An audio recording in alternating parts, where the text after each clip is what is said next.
పక్షానికి అండగా నిలబడడం కోసం గవర్నర్ గారికి ఆ పదవి రాలేదు.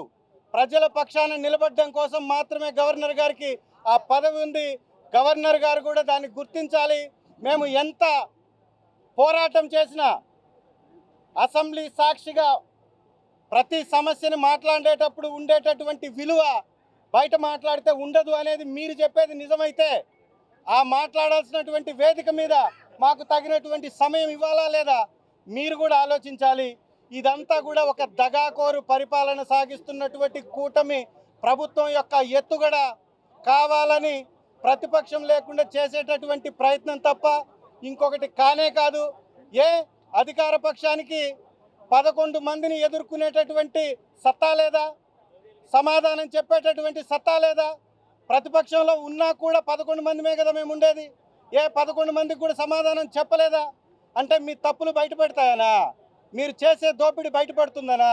మీ అరాచకాన్ని బయట పెడతామనా? ఇందుకేనా అనేది స్పష్టంగా వారి యొక్క చేతల్లోనే కనపడుతుంది. కాబట్టి ఇమీడియట్గా గవర్నర్ గారు ప్రతిపక్షాన్ని గుర్తించాలి. వైఎస్ఆర్ కాంగ్రెస్ పార్టీకి ప్రతిపక్ష హోదా ఇవ్వాలి.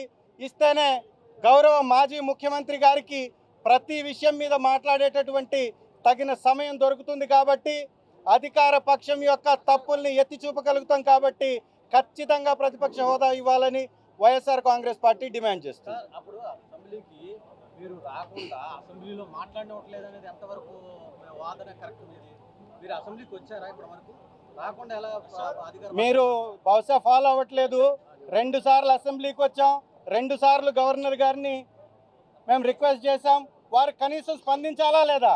కోర్టులో వేసిన దాని మీద స్పీకర్ గారు స్పందించి వారి వివరణ ఇవ్వాలా లేదా?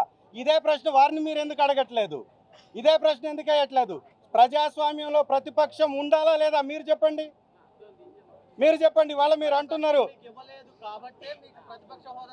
41% ఓటింగ్ ఇచ్చారు ప్రజలు.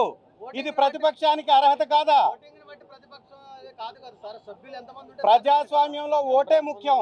మీకు ఓటు తెలియకుండా, ఓటు విలువ తెలియకుండా 6%, 7% వచ్చినటువంటి వ్యక్తుల్ని మీ పక్కన కూర్చొని పెట్టి, డిప్యూటీ చీఫ్ మినిస్టర్లుగా కూర్చొని పెట్టి ప్రజాస్వామ్యాన్ని కూనీ చేస్తూ పిఎస్సి చైర్మన్ పద్దుల శాఖను కూడా అధికార పక్షం తీసుకొని అనుభవిస్తుందంటే ఇంతకు మించినటువంటి దగా ఉందా? ఇంతకు మించినటువంటి దుర్మార్గం ఉందా? ఎప్పుడైనా అధికార పక్షం పిఎస్సి చైర్మన్ తీసుకుందా? చరిత్ర ఉందా?